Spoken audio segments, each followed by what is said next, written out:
आज का पहला पाठ नबी यिर्मयाह का ग्रंथ, अध्याय 2, पद संख्या 1 से 3, 7 से 8, 12 से 13।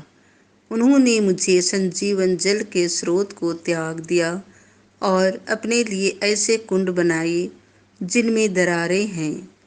प्रभु की वाणी यह कहते हुए सुनाई दी, जाओ और यरूशलेम को यह संदेश सुनाओ। प्रभु यह कहता है, मुझे तेरी जवानी की भक्ति याद है, जब तुम मुझे नववधू की तरह प्यार करती थी। तो मरुभूमि में बंजर भूखंड में मेरे पीछे पीछे चलती थी। उस समय इस्राएल प्रभु की अपनी पवित्र वस्तु था। उसकी फसल के प्रथम फल जो उसमें से कुछ लेने का साहस करते थे, उन्हें दंड दिया जाता था। उन पर विपत्ति आ पड़ती थी। मैं तुम लोगों को एक उपजाऊ भूमि में ले आया।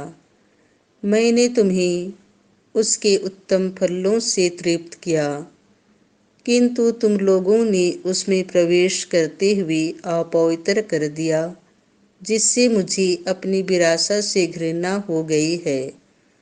याजकों को प्रभु की कोई चिंता नहीं थी। संहिता के शास्त्री मेरी कोई परवाह नहीं करते थे। शासक मेरे विरोध विद्रोह करते थे। नबी बाल के नबी बनकर ऐसे देवताओं के अनुयायी हो जाते थे जिनसे कोई लाभ नहीं। यह प्रभु की वाणी है। आकाश इस पर आश्चर्य करे और विस्मित होकर कांप उठे। मेरी प्रजा ने 2 अपराध कर डाले। उसने मुझे संजीवन जल के स्रोत को त्याग दिया और अपने लिए ऐसे कुंड बनाए जिनमें दरारें हैं और जिनमें पानी नहीं ठहरता। संत मत्ती के अनुसार पवित्र सुसमाचार, अध्याय 13, पद संख्या 10 से 17। स्वर्ग राज्य का भेद जानने का वरदान तुम्हें दिया गया है, उन लोगों को नहीं। शिष्यों ने आकर यीशु से कहा, आप क्यों लोगों को दृष्टांतों में शिक्षा देते हैं? उन्होंने उत्तर दिया, यह इसीलिए है कि स्वर्ग राज्य का भेद जानने का वरदान तुम्हें दिया गया है, उन लोगों को नहीं। क्योंकि जिसके पास कुछ है उसी को और दिया जाएगा और उसके पास बहुत हो जाएगा, लेकिन जिसके पास कुछ नहीं है उससे वह भी ले लिया जाएगा जो उसके पास है।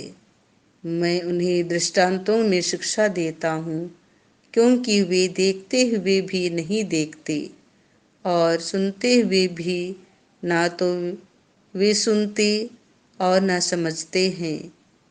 ईसाइयाह की यह भविष्यवाणी उन लोगों पर पूरी उतरती है। तुम सुनते रहोगे परंतु नहीं समझोगे, तुम देखते रहोगे परंतु तुम्हें नहीं दिखेगा, क्योंकि इन लोगों की बुद्धि मारी गई है। ये कानों से सुनना नहीं चाहते, इन्होंने अपनी आँखों को बंद कर लिया है।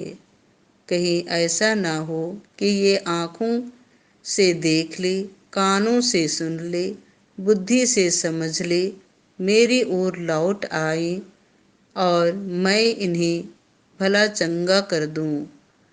परंतु धन्य है तुम्हारी आँखें, क्योंकि वे देखती हैं, और धन्य है तुम्हारे कान, क्योंकि वे सुनते हैं।